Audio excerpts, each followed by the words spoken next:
1960년대에 미국에서 쌍벽을 이루던 할리우드의 두 여배우가 있었습니다. 한 사람은 마릴린 먼로고 또 한 사람은 에반스 콜린이었습니다. 둘 다 얼굴과 몸매의 아름다움을 과시하는 육체파 여배우로서 최고의 인기를 얻은 사람들입니다. 이 중에서도 마릴린 먼로의 매혹적인 미의 괴력은 그 힘이 얼마나 대단했던지 그녀가 한번 엉덩이 춤을 추기만 하면 남자들이 미치고 환장할 정도였다고 합니다. 자고로 이런 여자는 안 만나는 것이 상책입니다. 그녀가 어느 날 존 F 케네디 대통령의 생일 파티에 초대받아 아주 요염한 모습으로 생일 축하 노래를 부른 적이 있습니다. 그때 케네디 대통령은 너무나 만족하고 행복해서 이렇게 말했다고 합니다. 이제 내가 대통령직을 그만두어도 여한이 없다. 얼마나 홀딱 반했으면 미국의 대통령을 그만두어도 좋다고 했겠습니까? 참으로 속 없는 남자의 전형을 그대로 보여준 것입니다. 어쨌든 마릴린 먼로는 사람들의 갈채 속에서 큰 인기를 한몸에 누렸고 돈방석에 앉아서 인간의 모든 부귀영화를 다 누리고 살았습니다. 케네디 대통령과도 불륜을 가졌고 수많은 남자들과 부적절한 관계를 가지면서 인생을 즐겼습니다. 그런데 그렇게 인생을 즐기면서 마음 내키는 대로 살았지만 이상하게도 인생은 더 허무해지기 시작했습니다. 결국 그녀는 내면에서 밀려오는 허무와 고독을 이겨내지 못하고 37살의 젊은 나이로 극단적인 선택을 하고 말았습니다. 그런데 이에 못지않게 인기와 명예를 누리던 여배우가 있었으니 그녀가 바로 에반스 콜린입니다. 에반스 콜린은 마릴린 먼로와 똑같은 인기 여배우였지만 마릴린 먼로와 다른 점이 하나 있었습니다. 그녀의 가슴 속에는 마릴린 먼로에게 없던 예수 그리스도가 계셨다는 것이 그것입니다. 어느 날 에반스 콜린이 할리우드의 음악을 떠나기로 작정하고 기자회견을 했습니다. 여러분, 저는 사랑에 빠졌습니다. 그 한마디에 장내는 박수와 함께 큰 소동이 일어났고 그중 한 기자가 이렇게 물었습니다. 도대체 그 행운의 사나이가 누굽니까? 그녀가 대답했습니다. 그분은 나를 위해 십자가에 못 박혀 돌아가신 예수님이십니다. 그 에반스 콜린은 한 선교사와 결혼했고 아프리카 선교사로 떠났습니다. 7년간 아프리카 선교를 하고 안식년차 잠시 미국에 들어왔던 에반스 콜린에게 빌리 그레함 목사가 물었습니다. 선교사님, 할리우드의 영광과 명예를 버리고 선교사로 떠난 것이 후회되지 않습니까? 그때 에반스는 미소를 지으며 이렇게 말했습니다. 목사님, 후회는 무슨 후회입니까? 이 선교사의 자리는 영국 여왕의 자리와도 바꿀 수 없고 미국 대통령의 자리와도 바꿀 수 없는 자리입니다. 예수님은 그만큼 저에게 귀한 분이십니다. 여러분, 얼마나 멋진 인생입니까? 마릴린 먼로와 에반스 콜린은 똑같은 인기와 부와 명성을 누렸지만 그들의 삶은 완전히 상반된 결과를 가져왔습니다. 한 사람은 시작은 좋았지만 마지막이 비극으로 끝났고 한 사람은 처음도 좋았지만 마지막은 더 좋았습니다. 무엇이 이들을 그렇게 차이가 나게 만들었습니까? 원인이 다른 데 있는 것이 아닙니다. 한 사람에게는 인생의 주인 되시는 하나님이 있었고 한 사람에게는 인생의 주인 되시는 하나님이 없었기 때문입니다. 하나님을 모시고 살았느냐 그렇지 않았느냐가 그처럼 엄청난 차이를 가져다 준 것입니다. 여러분, 잘 기억하십시오. 인간은 하나님을 모시지 않으면 공허할 수밖에 없도록 되어 있습니다. 인생의 의미도 찾지 못하고 인생을 허무로 끝낼 수밖에 없도록 되어 있습니다. 왜 그렇습니까? 인간은 태초부터 그렇게 지음을 받았기 때문에 그런 것입니다. 그래서 프랑스의 사상가인 파스칼은 그에 져서 팡세에서 이렇게 말했습니다. 사람에게는 채워도 채울 수 없는 공간이 있는데 그것은 오직 하나님만으로 채울 수 있다. 그렇습니다. 인간은 하나님을 마음 한가운데 모셔야만 비로소 안식을 얻고 만족을 얻을 수 있는 것입니다. 착각하면 안 됩니다. 속으면 안 됩니다. 인생의 공허함을 돈으로 채워보려고 하지만 돈으로 채워지는 것이 아닙니다. 쾌락으로 채워보려고 애쓰지만 쾌락으로 채워지는 것이 아닙니다. 그 어떤 것도 인생의 공허함을 채울 수가 없는 것입니다. 벌써 오래된 얘기입니다마는 저의 친구 아내가 개를 엄청 사랑했습니다. 외동딸을 미국으로 유학 보내놓고 너무 외로우니까 애완견을 한 마리 데려다가 키웠습니다. 그런데 세월이 지나면서 정이 드니까 그 개가 없으면 못 살 지경이 되었습니다. 한 번은 그 친구 부부와 함께 밖에서 식사를 하고 그 집을 방문한 적이 있는데 들어가자마자 개를 끌어안고 뽀뽀를 하고 야단이더라고요. 그리고서 개 식사를 준비하는데 눈물이 날 지경이었습니다. 고기를 일일이 가위로 자른 다음에 온갖 양념을 다 첨가하여 특급 요리를 만든 다음에 그 개를 품에 끌어안고 음식을 먹이더라고요. 그것도 부족해서 손수건으로 입도 닦아주고 눈도 닦아주고 코도 닦아주면서 대화를 하는데 그날 친구 아내는 자기 반려견과 대화를 더 많이 나눴습니다. 그때 제가 오늘은 내가 개보다 조금 못하구나 하고 시험에 들 뻔했습니다. 제가 알아보니까 지금 우리나라에는 1억 원이 넘는 개가 여러 마리 있습니다.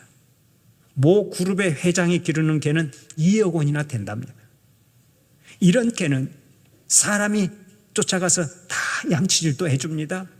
이런 개를 위해 개 칫솔이 따로 나오고 개 치약, 개 옷, 개 선글라스, 개 유모차까지 나와 있습니다. 저희 앞집에도 젊은 부부가 사는데 가끔씩 유모차를 끌고 나와요. 그래서 자녀를 낳았구나 하면서 들여다보니까 자녀가 아니고 거기 개라고 하는 애완견이 앉아서 그렇게 호강을 누리더라고. 어디 가냐고 하니까 개 산책시키러 간다 이런 거예요. 개를 자기 식구처럼 여기는 세상이 된 것을 제가 날마다 확인하고 있는데요. 개를 얼마나 사랑하는지 수시로 개 발톱도 깎아주고 때를 따라 목욕도 시켜주죠. 개 염색약이 나와서 개털을 염색해 주기도 합니다. 심지어 하나에 50만 원씩 하는 금리빨도 심어줍니다. 왜 이렇게 하는 줄 아십니까? 개는 언제나 주인을 보면 반가워하고 배신하지 않기 때문에 그렇다는 거예요. 실제로 그렇습니다. 개처럼 주인에게 충성하는 동물도 별로 없습니다. 그러나 여러분, 개가 아무리 사랑스럽고 나에게 충성을 다해도 그 개를 끝까지 믿을 수 있습니까? 그 개가 끝까지 나의 위로가 되고 나의 즐거움이 되고 나의 소망이 될 수 있습니까? 나의 기쁨, 나의 소망 대신 반려견이여 하고 노래할 수 있습니까? 그렇지 않습니다. 속으면 안 됩니다. 개는 어디까지나 개입니다. 그 이상도 그 이하도 아닙니다. 그 개가 우리의 빈 가슴을 채워줄 수 없고 인생의 허무함을 채워줄 수 없는 것입니다. 권세도 마찬가지입니다. 권세가 인생의 허무함을 채워줄 것 같지만 그렇지 못한 거예요.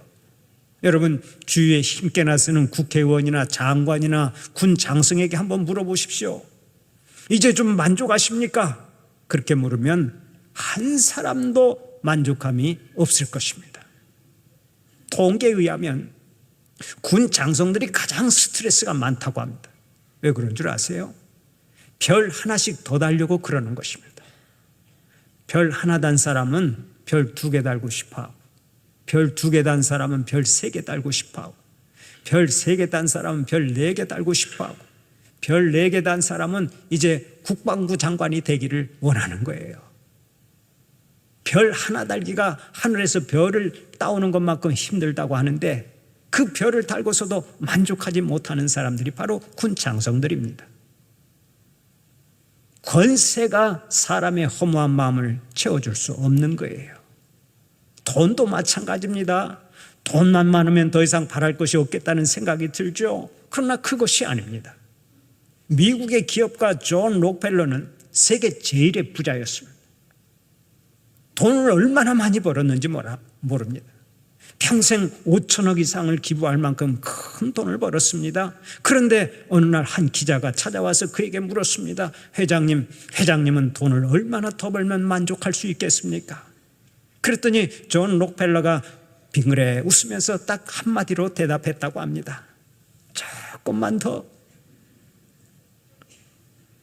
인간은 돈을 아무리 많이 벌어도 만족할 수 없다고 하는 것을 그렇게 표현한 것입니다. 성경에 나오는 솔로몬 왕도 최고의 부귀영화를 누린 사람인데 그가 인생 말년에 이렇게 말했죠. 은을 사랑하는 자는 은으로 만족하지 못하고 풍요를 사랑하는 자는 소득으로 만족하지 아니하나니 이것도 헛되도다. 부나 권세나 명예는 다 지나가는 바람에 불과합니다. 이런 것들이 인생을 만족시킬 수가 없고 인생의 허무함을 채워줄 수가 없는 것입니다. 그러면 도대체 무엇이 인생을 만족시키고 인생의 허무함을 채워줄 수 있습니까? 바로 인생의 주인 되신 여호와 하나님이 해답인 줄 믿으시기 바랍니다. 나의 인생의 주인 되신 하나님을 마음 가운데 모셔야만 비로소 참 만족을 얻고 참 안식을 얻고 인생살이에서 성공할 수 있는 것입니다. 잊지 마십시오. 물고기가 물을 떠나서 살 수 없듯이 인간은 하나님을 떠나서 만족한 삶을 살아갈 수가 없습니다. 인간을 지으신 하나님을 떠나 어디에 가서 행복을 노래하고 영적으로 자유하고 만족할 수 있겠습니까? 물이 없는데도 멀쩡한 물고기는 한 마리도 보지 못했습니다. 왜 그랬습니까? 물고기는 물속에서 살도록 지음받았기 때문입니다. 마찬가지입니다. 인간은 태초부터 하나님의 품 안에서 살도록 지음을 받았습니다. 그래서 하나님을 떠나면 그때부터 불행하게 되고 허무하게 되고 인생을 실패로 끝내는 것입니다.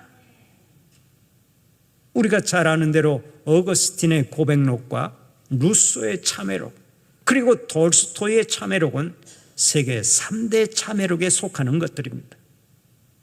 이것들은 인류 역사에 남긴 가장 진지한 고백들로 알려지고 있죠. 이 중에서 돌스토이의 참회록을 보면 그 역시 이렇게 고백하고 있습니다. 인간은 하나님 없이는 살 수 없다. 톨스토이는 그리스 정교의 가정에서 태어났고 거기서 세례를 받았습니다. 유년 시절, 소년 시절, 청년 시절에 그는 줄곧 신앙교육을 받았습니다. 러시아의 기독교 귀족으로서 철저한 신앙의 분위기 속에서 자랐습니다. 그러나 그는 18살 때 아무것도 믿을 수가 없다고 선언하고 신앙을 떠났습니다. 하나님을 떠났습니다. 교회도 졸업하고 기도 생활도 졸업하고 모두 다 졸업해버렸습니다. 신앙을 버린 후에 그에게는 한 가지 새로운 신앙이 생겼는데 그것이 바로 인간의 힘으로 노력하면 완전 상태에 이른다는 인간 완성의 신조였습니다.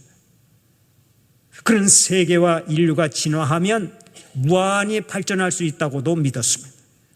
합리주의와 인문주의가 가지고 있는 르네상스의 휴머니즘을 그대로 신봉했던 것입니다. 그러나 얼마 후에 그는 이런 고백을 했습니다. 나는 공포심과 혐오감과 마음 아픈 것으로 꽉 차 있다. 나는 전쟁 때 살인을 했고 어떤 사람에게는 결투를 청하기도 했다. 나는 농노들을 착취하고 희롱하고 사기치고 간통하고 도둑질하고 도박하고 살인도 범한 사람이다. 내가 범하지 않은 죄는 하나도 없다. 나는 수도 없이 많은 죄를 지은 사람이다. 그런데 친구들은 나를 도덕적인 인간으로 생각하고 있다. 이런 고백을 한 후에 톨스토이는 자기의 형이 죽는 것을 보았습니다. 프랑스 파리에 가서 많은 사형수들이 죽는 것을 보았습니다. 그때 그는 인생에서 가장 중요한 문제는 죽음이라고 생각했습니다. 그래서 그는 자신이 가지고 있는 모든 지식을 총동원해서 그 문제의 해답을 구하려고 했습니다. 그러나 그 어떤 곳에서도 해답을 구할 수가 없었습니다. 그러던 어느 날 순수한 농민들 속에 살아있는 복음 신앙 가운데서 그 해답을 찾았습니다. 그것이 바로 인간은 하나님 없이는 살 수 없다라는 진리였던 것입니다. 톨스토이는 그 어떤 인간도 하나님이 없이는 의미 있는 삶을 살아갈 수가 없다고 선언했다는 말씀입니다. 그렇습니다. 인간은 하나님의 품을 떠나서 성공적으로 살 수가 없습니다. 인간을 지으신 하나님의 품 안에서만 행복을 찾을 수가 있고 만족할 수 있는 거예요. 영생의 복도 오직 하나님의 품 안에서만 찾을 수가 있습니다. 그래서 우리 주님은 오늘도 본문을 통해서 이렇게 말씀하십니다. 내가 진실로 진실로 너희에게 이르노니 내 말을 듣고 또 나 보내신 이를 믿는 자는 영생을 얻었고 심판에 이르지 아니하나니 사망에서 생명으로 옮겼느니라. 누구든지 예수 그리스도를 이 땅에 보내신 하나님을 믿어야 영원히 살고 사망에서 생명의 길로 옮겨간다는 말씀입니다. 원래 우리 인간은 하나님께서 지으셨습니다. 인간은 어쩌다가 우연히 생긴 것이 아닙니다. 하나님께서 하나님의 인격을 따라 친히 창조하셔서 하나님과 교제하며 살 수 있는 특별한 은혜를 베풀어 주셨습니다. 그러나 인간의 마음속에 죄가 들어오면서부터 하나님과의 관계가 단절되고 말았죠. 그 단절은 곧 죽음이었고 우리는 영생의 길을 잃어버렸습니다. 그래서 죄를 품고 태어나 죄 가운데서 살다가 죄를 안고 죽게 되었는데 그 죄 때문에 영원한 형벌에 들어가게 되었던 것입니다. 그러나 하나님은 사랑이십니다. 죄로 말미암아 영원한 형벌에 떨어지게 된 우리를 그냥 두실 수가 없었습니다. 그래서 하나밖에 없는 아들 예수 그리스도를 이 땅에 보내셨고 예수님은 우리의 죄값을 대신 지불하시려고 친히 십자가에 달리신 것입니다. 예수님은 우리의 모든 죄를 짊어지고 십자가 위에서 말씀하셨습니다. 아버지여 저들의 죄를 용서하여 주시옵소서. 내가 다 이루었다. 한 손으로 하나님의 손을 잡고 또 한 손으로는 우리 죄인들의 손을 잡으신 예수님은 친히 십자가 위에서 화목제물이 되어 죽으셨습니다. 그래서 하나님과 우리들 사이에 사랑의 다리를 놓아주셨습니다. 그 은혜로 우리에게 구원의 길이 활짝 열린 것입니다. 얼마나 놀라운 은혜입니까?